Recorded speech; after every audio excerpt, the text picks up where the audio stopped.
This is Raiden III for the PlayStation 2.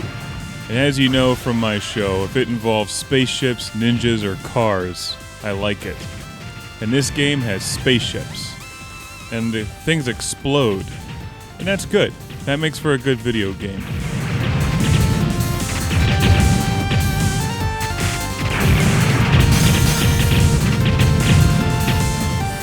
And this is a great vertical scrolling arcade-style space shoot-'em-up. And there's nothing really groundbreaking here to talk about. We've all seen this style of game before. And this Raiden 3 does it well. You have a nice variety of weapons. The standard fare, your strong blue laser, your wide red like shotgun blast, and then a green laser that goes where you point your ship. Which I find that one to be the most frustrating to use.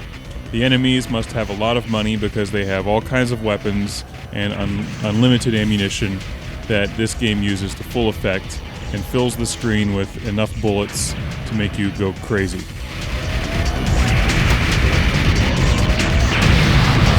If you enjoy the spaceship shooting game genre, you'll probably like this game. It's very, very difficult.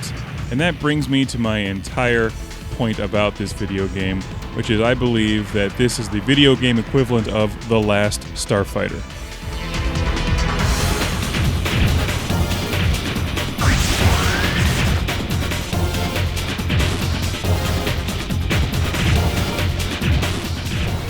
If you haven't seen The Last Starfighter, you should immediately go out and rent it, and I think you'll see what I'm talking about. But the movie came out in the mid to late 80s.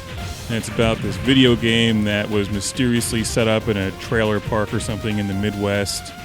And it was about spaceships and fighting in space. And it was a really hard game. And there was this one kid, this one teenager, who defied all the odds, of course, and was like the expert, like ninja master of this video game. He was like the Karate Kid of The Last Starfighter, the video game, you know?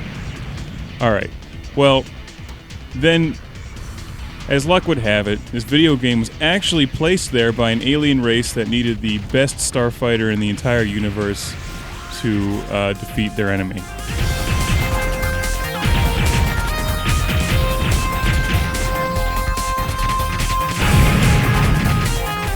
Hence, The Last Starfighter. So the aliens came down to Earth and took him up into space and gave him this super spaceship. And basically, it's this game.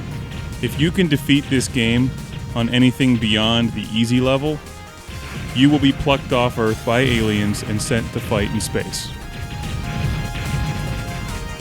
To further prove my point about this, I have the packaging and the instruction manual in front of me. At no point in the packaging or instructions does it actually explain who you are fighting in this video game. The back says, Raiden is back in full 3D glory. Blast your way through hordes of enemy spacecraft and battle enormous bosses in this action-packed challenge. But who is the enemy?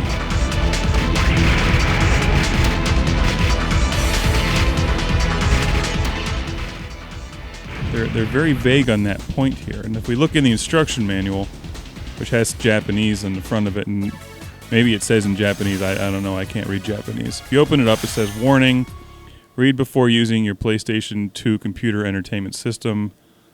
Okay, that's the dizziness, muscle twitches, ignore that. Warning to owners of projection televisions, that's a bunch of bullshit. Use of unauthorized product, I don't even know what that means. And handling your PlayStation 2 format disc, well, you know, you're not supposed to use it for a drink coaster. We all know that. Okay, getting started, starting up, main menu, about, game mode, blah, blah, blah.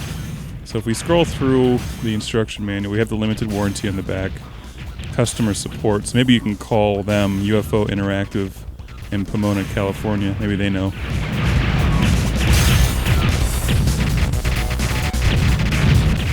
But here we go, techniques. On page 17. Understanding your enemy. With the flash shot feature, the quicker you destroy the enemy, the more points you score. And actually, that's a pretty cool feature in the game. You'll notice when the enemies come on screen, depending how fast I blow them up, they give you multipliers on their points. So you can get a two-time multiplier, 1.9, 1.5, so forth. But anyway, what's missing in understanding your enemy is who your enemy is.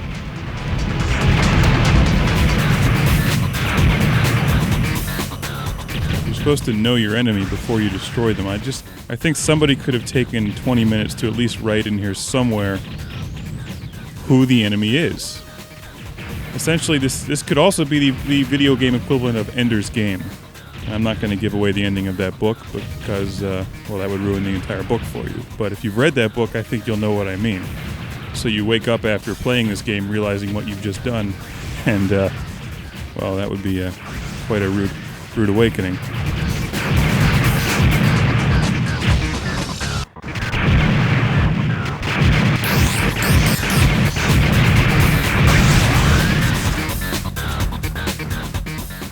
Most of the footage you're seeing is on the easy level because, frankly, I'm nowhere near good enough to play this game at anything above the easy level. The arcade level, I get eliminated by the end of the first board.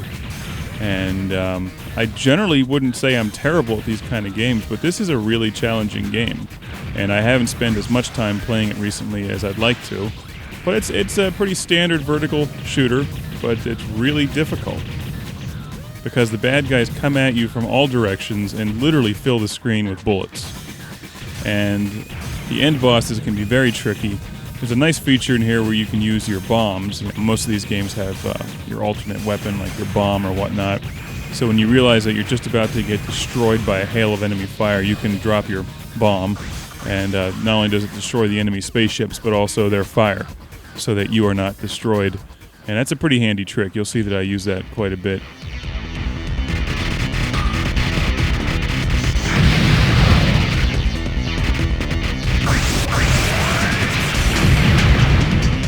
Sometimes you're fighting a horde of enemy spacecraft in front of you, and then one or two tanks or something will sneak up from the side and shoot you in the back, basically. That's an additional challenge in this game.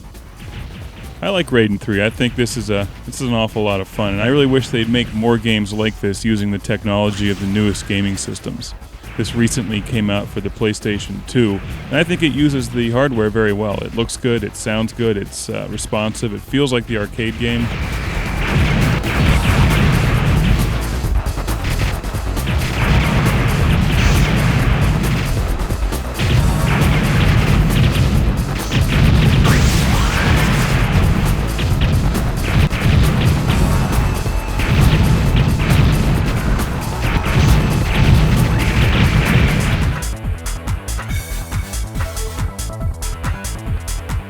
Here's some of the option menus. You can see you can go from easy all the way up to very hard, and I can't even imagine what very hard would be because I couldn't even get through the easy level. You can get continues. You don't have unlimited continues. I forget how many it gives you, but it's enough that you can make your way through a good chunk of the game, depending on how good you are at this game. This is the arcade setting that we're watching now, and it's just pretty much an onslaught of destruction. Now, if you remember in the last Starfighter, he won the game. So I don't think the aliens will come and actually recruit you to fight for them unless you win the entire game. So if you see game over at the end, that means you failed the aliens test.